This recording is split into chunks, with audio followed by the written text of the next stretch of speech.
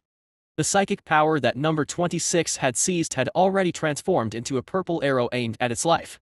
Like an arrow shot by a god to slay an evil dragon, the psychic power sliced through the dark clouds.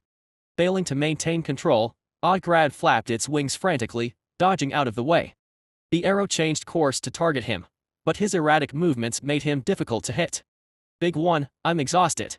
I can't keep this up much longer. ZZZ, it's okay. Thanks to its efforts, I was able to close in on the creature without any hindrance. ZZZZZZZ, help Adha. Okay. Just then, the small-bodied white Galagon, Adha, was fiercely attacking Odgrad at close range. Number 26 used its psychic power to support Adha's energy blasts. You wretched creatures.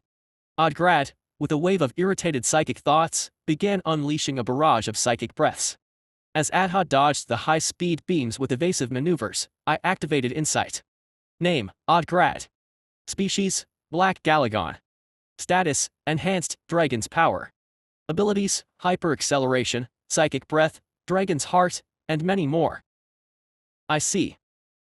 Confirming the information through Insight, I activated my own Psychic Breath. Unlike the usual purple glow, a bizarre mix of green, purple, and various other colors swirled around my body. This was a psychic breath enhanced by abyssal hue.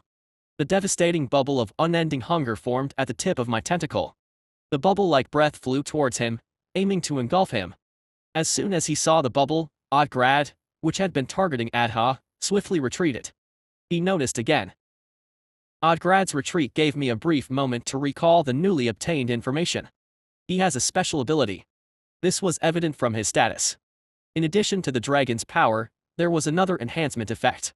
All Galagons stronger than Black Galagons possess the unique ability Dragon's Heart.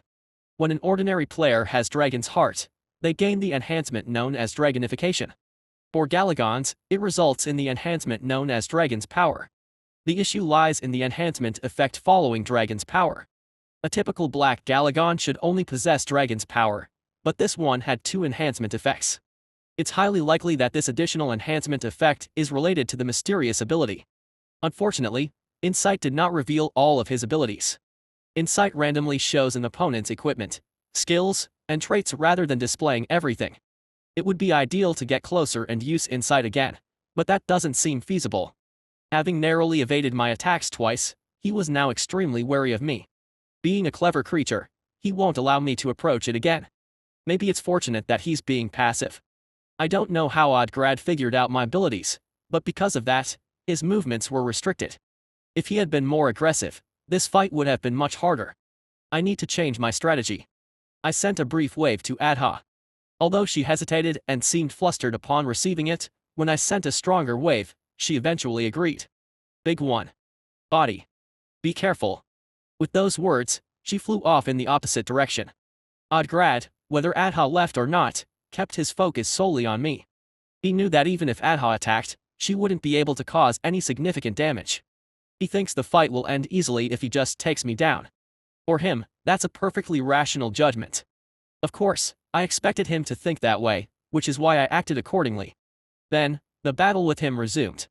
Thanks to number 26, he adjusted the maelstrom's range so that lightning wouldn't strike within his domain. Instead, he increased the number of tornadoes descending from the clouds to disrupt my movement. His intent was clear, to keep his distance and wear me down gradually. As expected, he kept as much distance as possible while unleashing his breath attacks. Although number 26 had once neutralized the heat rays of Ham-Ort, it couldn't control Odgrad's breath. So, instead, it slightly altered the trajectory of the breath attacks to make them miss, assisting me in that way. That alone is a huge help. In truth, I had one trump card up my sleeve. If Odgrad hadn't been so much stronger than I anticipated, or if he had been as dumb as the Black Galagons I knew, I would have used this strategy earlier. There's a trait I acquired after capturing the Mother of the Sky, a fusion physical trait that combines with the existing synthesized organs physical trait I already possessed. Mimicry organs inherits and enhances the effects of synthesized organs. When repeatedly subjected to energy-based attacks, this trait mimics the properties of the energy and reflects them onto the body. Note, originality isn't what matters in nature. What matters is how you survive. Mimicry organs is similar to, yet different from, the metal absorption trait, which allows one to consume metal and reflect its properties onto the body. As the description suggests, mimicry organs mimics the energy attacks of an enemy, providing resistance to that specific type of energy. For example, if I were repeatedly attacked with a plasma launcher, the mimicry organ's effect would activate, significantly increasing my defense against plasma-based attacks, to the point where even a shard of my scales couldn't be broken by a plasma weapon. This trait greatly enhances an amorph's survivability, but it comes with a drawback. You can't gain resistance to another type of energy while already having resistance to one kind. For instance, if I'm immune to plasma, I can't simultaneously become immune to psychic power. I'd have to wait for the existing immunity to fade before acquiring resistance to psychic power. That's why cult players used to switch between various types of weapons. Of course, in my current situation, this isn't a major drawback. Galagons mainly attack with psychic power. freewebnevil.co. The problem is that in order to gain the resistance effect from mimicry organs, I need to be continuously hit by the enemy's attacks. When facing an enemy like Odgrad, whose attacks my body can't withstand, it's hard to benefit from this trait. I'd be dead before the mimicry organs could even activate.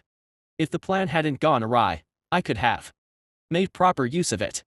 Originally, I intended to gain the resistance effect of mimicry organs during the hunt for the white Galagon. I could easily endure their psychic breaths. I should have prepared for this in advance. With Adha and number 26 around, I could have activated mimicry organs, albeit slowly, but I was complacent. This situation arose because I didn't anticipate that it would attack so quickly. Regret can wait. I curled my body and spun, using my winged arms to shield myself. A heat ray narrowly missed the surface of my wings by a hair's breadth. As expected, this won't work. I considered letting the breath hit me to activate mimicry organs, but that's not going to happen. That dark purple heat ray isn't something I can just block with my body. I can't take risks without knowing his abilities. Whether I use mimicry organs or some other method, I first need to figure out his abilities to devise an effective countermeasure. It's unlikely that he can read information. Upon reconsideration, it seems improbable that he could be aware of the abyssal hues effect, which even players don't know. That leaves only one possibility: a power to sense danger in advance. Just like my predator sense, he might be able to analyze his surroundings and produce miracles akin to foresight. This seems the most likely. He moved in advance, reacting to my plans without receiving any reports. Moreover, out of the 12 white Galagons, he came to assist the exact one I was targeting. Actions like these would only be possible if he had knowledge of the future. However, there's a lingering doubt. To my knowledge, there's no ability that can see the future on such a broad scale. Even my predator sense only warns me of imminent deadly threats. If he could perfectly foresee the future, there would be no way for me to win. No, that can't be it. If he had such an ability, he would have killed me long ago. There were plenty of opportunities, like when I first arrived on this planet or when I was weakened after my battle with Jason. The reason he didn't act then is simple. There's a limit to his ability to see the future. The crucial point is figuring out what those limitations are. Only by understanding them can I find a way to defeat him. I'll have to start figuring that out now. And the ones who will assist me in this experiment are coming up here. Blackkin. Support. 2 Galagons, one large and one small, with white scales, were following behind me, Adha and Nelgerma. It seems like he thinks I'm acting as bait while Adha escapes, but that's not the case. She only pretended to retreat and then circled around to assist Nelgerma. Thanks to that, the two of them were able to quickly take down the white Galagon with broken wings and join me up here. Odgrad glared at us coldly. Nelgerma. Did you kill Jurgaruda? Yes. Odgrad's mate. What made you betray? Amort. Told me. Odgrad. Liar. Tyrant. Abandoned weak kin. Killed them. Agreed. Impossible. Odgrad fell silent in response to Nelgerma's rebuttal. After a brief pause, it transmitted its thoughts. Unfortunate. A rebel who does not repent. Only death awaits. Nelgerma will not die. The liar Odgrad will die. The great Odgrad will not die. After saying this, he shifted his gaze from Nelgerma to me. The wariness that had filled his eyes moments ago was replaced with a completely different emotion. Mockery. The great Odgrad never retreats. No matter how strong the enemy. Though the situation hardly seemed one for confidence, he was clearly mocking me. In that instant, it felt like lightning struck my mind. As soon as I realized what was happening, Adha and Nelgerma urgently transmitted their thoughts to me. Great Elder. Over there. Kin. I can feel them. White kin. Approaching. Although I couldn't see them yet, it was clear that his group was heading this way. Maelstrom. He used that to call his allies. There aren't many beings on this planet capable of causing such localized weather anomalies. with the exception of the black dragon Odgrad standing before me. It was true that he was wary of my attack, but he also had a hidden plan. The mighty Odgrad. Formidable foe. Dangerous. I have defeated them all. He sends out a triumphant psychic wave. Despite his words, it was clear that he intended to stall for time until his kin arrived. Don't make me laugh. Those words about defeating all formidable foes and dangers apply to me as well. I, too, have overcome countless formidable foes and dangers to get this far. Don't think you're the only one who can call for allies. This time is no different. Chapter 219. As soon as Odgrad sneered at me, he immediately retreated. Despite his triumphant demeanor, he flew off in the direction where his kin were coming from. He doesn't want to leave any risk behind. He's the type that doesn't shy away from showing his ugly side to win. The claim that he has overcome every trial doesn't seem to be an empty boast. The number of Galagons sensed by my auxiliary organs keeps increasing. Most of the ones from the nest must have rushed out. Winning under these conditions is nearly impossible. I need to change my strategy. To be honest, killing Odgrad here doesn't seem feasible. He has a crisis detection ability that surpasses my predator sense. Gaining information through combat would be nice, but given our absolute disadvantage, that method is out of reach. So, there's only one option left for me. I need to retreat and regroup. However, I have no intention of fleeing helplessly as he desires. I'll destroy as many of his weapons as possible right here. For instance, the approaching minions. If I can reduce the number of those Galagons, it'll make it much easier when I face Odgrad again. For that, I need allies. To reduce their numbers while evading his foresight, I have no other choice. The Predator sense collects and calculates various surrounding factors to project the most likely future. I don't know exactly how his crisis detection works, but if it's similar to mine, then the more unfavorable variables for him, the better for me. And those unfavorable variables are ultimately my abilities and my allies. At the very least, I need to call PS-111. It can pilot the cruiser, which would be a huge help in getting us out of here. The question is how to summon it here. I have just the thing. Just as he called his allies with Maelstrom, I too have the power to cause weather disturbances, the Divine Spectre, which twists the atmosphere and shatters the sky. PS-111 will recognize my signal. It's stationed on the cruiser and would have noticed the oddities in the sky caused by Odgrad's Maelstrom. If I use the Divine Spectre here, it will understand my peril and move immediately. I raised my head toward the direction Odgrad had retreated, where his forces were coming from. With my will, the power spread throughout my body began to surge. As a result, my black carapace and scales turned gold. The golden wave started from the tip of my tail's pincers, the ends of my fingers, and the edges of my fully spread wings, flowing into my chest. Under the tumultuous sky, filled with countless whirlwinds, my body shone brilliantly. I didn't need to think to know that Odgrad would avoid my attack. But his incoming Galagons were a different story. To inflict proper damage on them, I gathered more energy than usual. It had been a long time since I gathered this much energy, not since the battle with the Imperial carrier. The firepower was about 1/10 of that time. Of course, that didn't mean it was weak by any means. On this planet, nothing but the Mother of the Sky could survive this attack. Having finished all my preparations, I opened my mouth. My upper jaw rose, and my lower jaw split open wide. Like a snake swallowing its prey, my mouth opened to its limit. And then, the energy gathered in my chest burst forth like an erupting volcano, unleashing the Divine Spectre. True to its name, the Brain God's lightning shot out from my mouth. Like the chariot that drives the sun across the sky in ancient myths, the golden beam tore through the atmosphere. Whirlwinds, lightning, snowstorms followed in its wake. An immense thunderous roar, unmatched by any natural phenomenon, shook the planet's atmosphere. Even Adha and Nelgerma, who lacked ears, shuddered at the supernatural vibrations caused by my divine power. Odgrad, sensing the danger, abruptly dodged as he was retreating. The Divine Spectre passed beyond Odgrad and stretched far beyond the horizon. Golden webs spread across the black clouds that covered the planet's atmosphere due to the power of the Divine Spectre. As expected, the Galagons couldn't evade the invisible attack in time. I deactivated the translucent text box that appeared in front of me and spread my wings wide. ZZZZZZZZZZZZZZZ, PS-111 will come. We just need to hold out until then. Yes. I'll punish those bad guys for messing with the little ones. Blackkin. Strong. Acknowledged. Order. Obey. Elder. Awesome. Adha seemed pleased as Nel Germa's thought waves became more respectful. Just moments ago, both had been terrified, but now there was no trace of fear.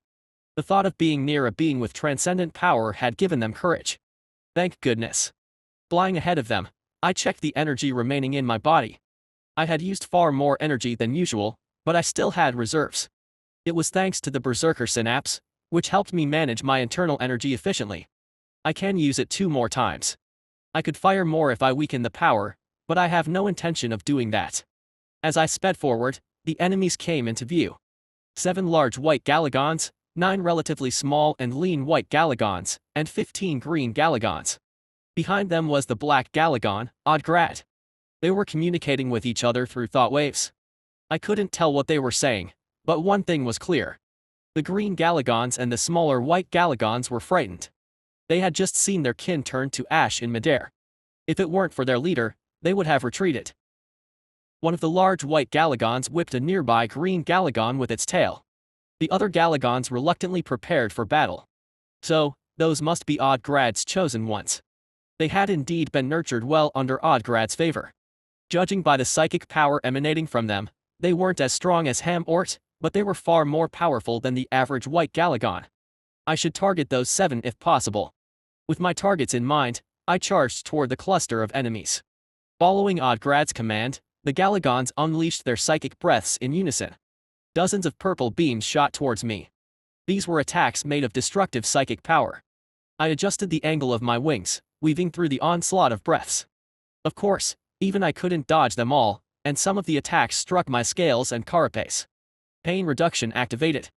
Each time, a text box appeared, and the heat beams reflected by my psychic repulsion armor bounced off into the clouds. A dull pain throbbed from the hit areas, but I paid it no mind. To gain the benefit of the mimicry organ, I needed to take their attacks head-on. My current task was to get hit just enough to avoid critical injuries or death while still fighting. While engaging the enemies, I also had to calculate the cumulative damage to my body. This is when the Amorph's unique hypersenses really come in handy. If I had to keep track of everything, my head would have exploded before the battle even started. Dodging what needed dodging and enduring what couldn't be avoided, I continued my advance. Behind me were Adha and Nel Germa, using me as a shield and closely following. No matter how fast Adha and Nel Germa were, they couldn't dodge all the breaths fired by the dozens of Galagons.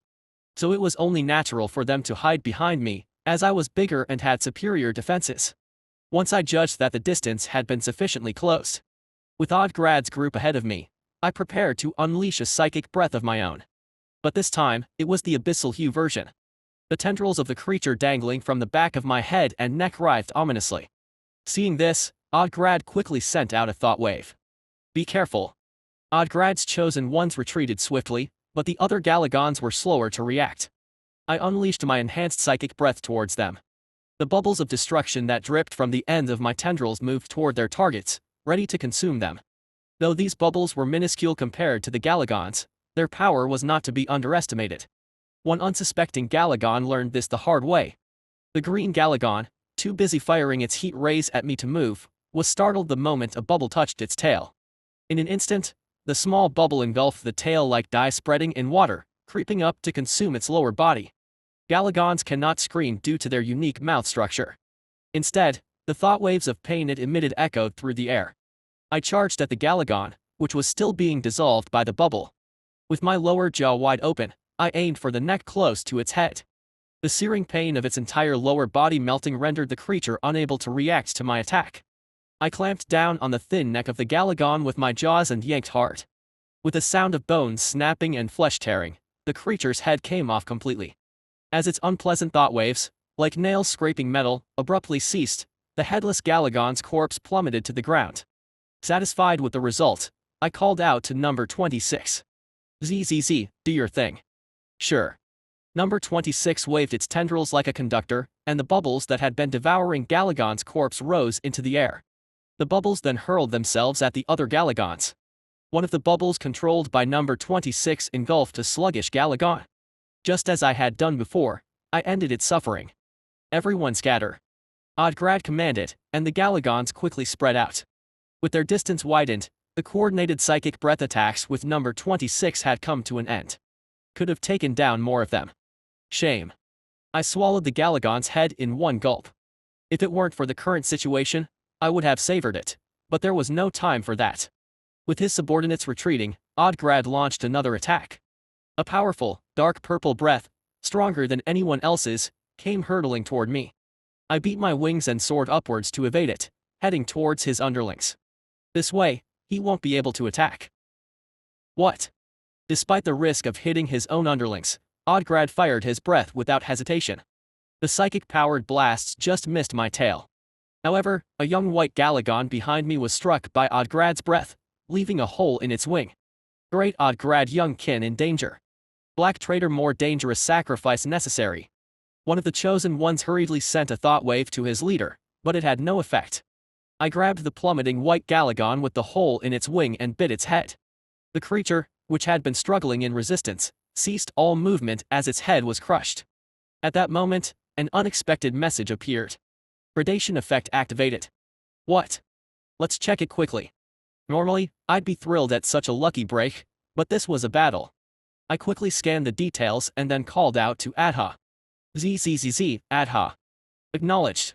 Adha, who had been fighting alongside Nel Germa against the other Galagons, shot toward me like a bolt of white lightning. For Adha to grow, she needed to consume a white Galagon. But in the current situation, devouring a whole one was nearly impossible. Not sure if sharing it will work. Given the paradox of Ship of Theseus, it's likely that it won't, but this is the only option we have right now. Grabbing Adha and the white Galagon's corpse, I leapt into a nearby waterspout. The violent vortex would obliterate an unprotected human in an instant, but for me, with a body tougher than a ship's hull, it posed no threat. ZZZZZZZZ, I'll shield you, so take this. You insignificant creature, how dare you? As I sought refuge within the waterspout, attempting to feed Adha the Galagon's corpse, Odgrad's furious thought waves penetrated the storm, accompanied by an overwhelming surge of energy rapidly closing in on us. Adha and I quickly dodged, just in time to avoid the breath attack that obliterated the Galagon's remains I had been holding. So, he knows. It was clear that Odgrad was aware of the secret behind Adha's growth. The fact that he reacted so violently showed how much it feared this. He fears Adha's growth. This was vital information, and I made sure to remember it as I shielded Adha and exited the waterspout. The moment we emerged, a halo of purple light greeted us. Great Elder, are you okay? ZZZZZZZ, I'm fine.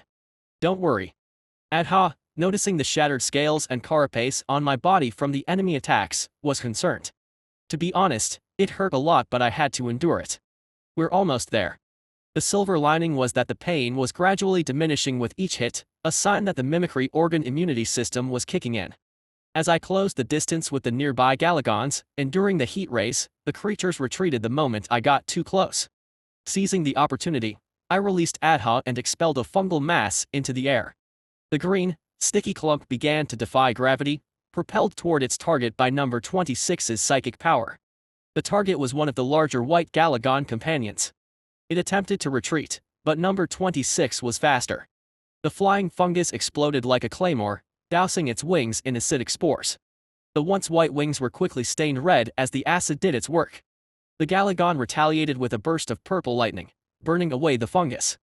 A decent countermeasure, but it made a crucial mistake. It failed to prioritize the immediate threat before it. It noticed me only at the last moment, firing a psychic breath as I swung my clawed tail. Some of the psychic breath I absorbed reflected back, striking the Galagon's body. The white Galagon was momentarily stunned, confused by what had happened, but my natural flail was already on its way to its abdomen. Just as the clawed tail was about to strike, a massive black dragon materialized above me. Die. Odgrad had used its companion as bait, luring me in for a devastating blow. He smashed his heavy forelimbs down on my head. Pain nullification activated.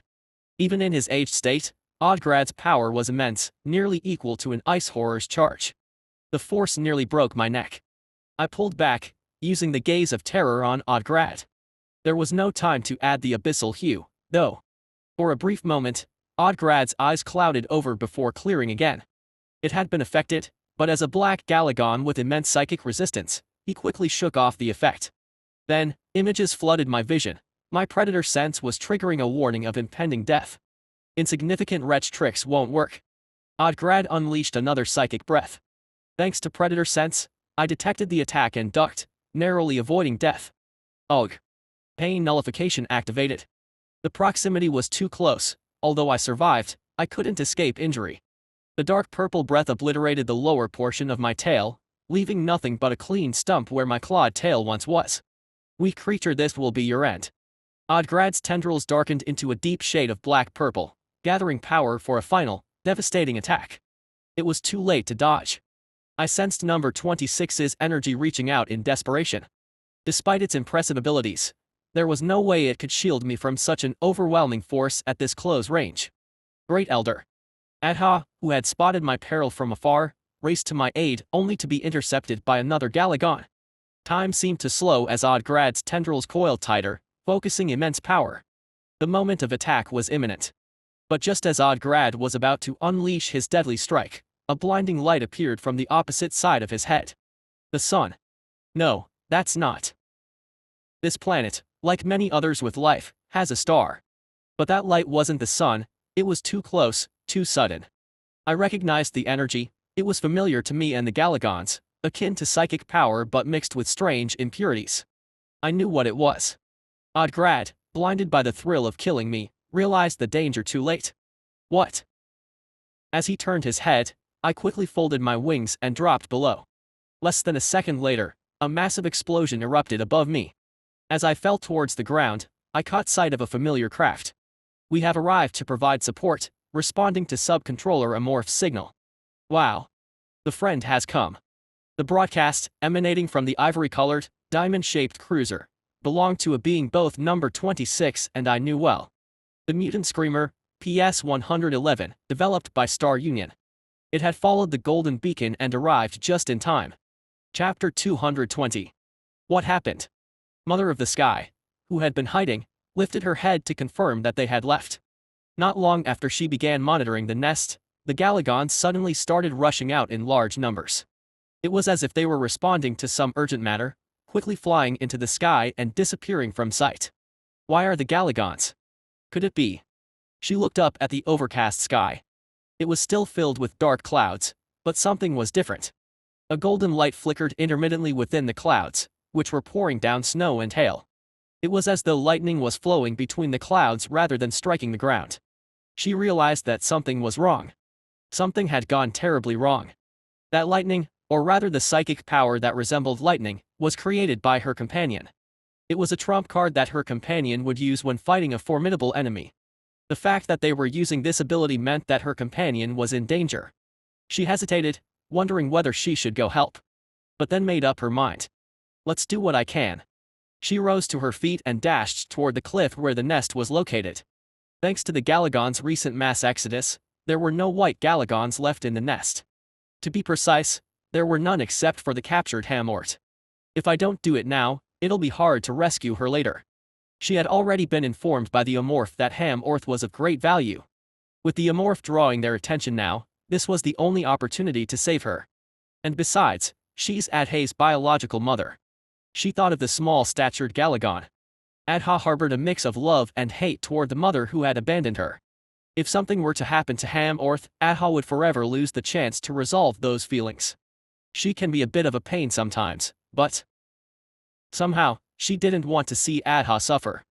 If I can just get past the green Galagon, I can make it. She would use the special power she possessed, the camouflage of the Huntress. It's better to use Wendigo. Though not the most powerful of the mystical beasts she could transform into, the Wendigo was far more suited for infiltrating enemy lines and rescuing key figures, as she needed to do now. She also had to consider the possibility of consecutive battles.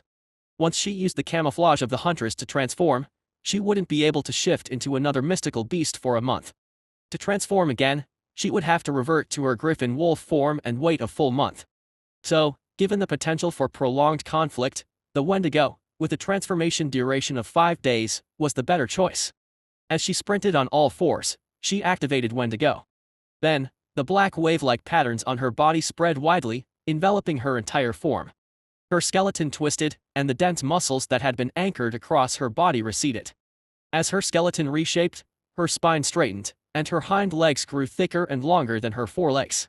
Where she had once run on all fours, she now sprinted on just her two hind legs. As she ran on two legs, she roughly tore away the remaining fur on her body. Golden fur and chunks of flesh were ripped away, revealing obsidian black bones and thin layers of skin beneath. Finally, she tore off the skin on her face. Beneath the torn skin was the black skull of a bird, with massive horns rising majestically from her head. It should have been the head of a stag, but traces of her griffin form remained. In the empty eye sockets, her distinct amber eyes glowed like will-o'-the-wisp. Now transformed into a wendigo, her body structure was similar to when she took on her humanoid form, suited for bipedal movement. Of course, her appearance was far more eerie and grotesque than in her humanoid form. As she ran, she glanced down at her body and let out a small sigh. This form is really not my favorite. Now a wendigo, mother of the sky, began to crawl down the cliff using her hands and feet. The nest's inhabitants had not yet detected her intrusion. The flames created by the cruiser's main cannon had obscured Odgrad from view. While he burned in the inferno, I flew toward the cruiser where PS-111 was stationed. The other Galagons also targeted the ship that had attacked their leader. The ivory-colored ship began firing its cannons at the approaching enemies. Medium and small-sized cannons mounted on the ship's outer walls unleashed a barrage of fire. The purple glowing bullets were aimed at the flying Galagons. While the white Galagons skillfully dodged, the younger green Galagons weren't as fortunate. A few of the green-scaled Galagons fell, their wings riddled with holes. Seeing this, a white Galagon became enraged and began charging its breath attack. Noticing its tentacle bundles glowing purple, I accelerated and rammed into it. The white Galagon was caught off guard and whipped its head around to face me. Its psychic breath struck the carapace of my head. The creature must have expected to see me plummet with a hole through my head, but unfortunately for it, reality defied its expectations. The reflected heat ray pierced through its neck instead. The light in its amethyst-like eyes faded away. I opened my jaws and bit down on the Galagon's head where it stood. I'd like to give this to Adha, but I tried earlier, but their interference was too intense. It's too difficult here. I tossed aside the headless corpse and prepared my own psychic breath. As the latent energy within me transformed into psychic power, a voice echoed from the cruiser. I'm glad everyone's safe. Do you have a plan? The reason I called PS-111 here was because of the cruiser it's piloting. That cruiser is our only means of safely escaping this place. Just as I was about to relay my thoughts to it, a high-powered psychic breath shot toward me from behind. I quickly ducked to avoid it. The target of the dark purple psychic breath wasn't me but rather PS-111 at the far end of the direction I was flying toward. The ship it was piloting urgently performed an evasive maneuver. However, the heat ray was so fast that it couldn't completely dodge it and was struck near the rear. The rhombus-shaped cruiser staggered heavily, and I sensed the psychic wave emitted by Odgrad behind me. Pathetic little dwarfs. Of course, the cruiser's main cannon can't kill a black Galagon. As a psychic creature, it has resistance to cult weapons, and by the time a Galagon turns black, its skin becomes extremely thick. But that's not to say it took no damage at all. The scales on his left lower body, which had taken a direct hit from the main cannon, were peeling away, and blood was dripping down. Though the injury was closer to a severe scratch than a deep wound, he seemed enraged by the fact that he had been hurt by a surprise attack. From the look in his eyes, which were oozing malice, he seemed ready to tear the cruiser apart at any moment. Traitors. For the crime of attacking Odgrad. You shall pay with your lives. Good. The more it focuses on the cruiser, the better. ZZZZZZZZZ. Just keep him distracted for a bit. 5 minutes. No, due to the recent hit, make that 3 minutes. We won't last any longer than that. That should be enough. While PS-111 kept its attention, I flew toward where Adha and Nelgerma were. The two of them were moving in perfect sync, as if they were twins. Adha was using her small stature and quick movements to her advantage, weaving through the enemies. When she disrupted the Galagon's formation, Nelgerma, with her powerful firepower, sniped the isolated Galagons. Small one. Trouble. Big one. Burst. After falling for the same tactic several times, Odgrad's companions began moving to eliminate Nelgerma. Not on my watch. With no intention of letting that happen, I fired a prepared psychic breath at them. This time, it was a standard breath, not infused with the abyssal hue. They hurriedly scattered to avoid my attack,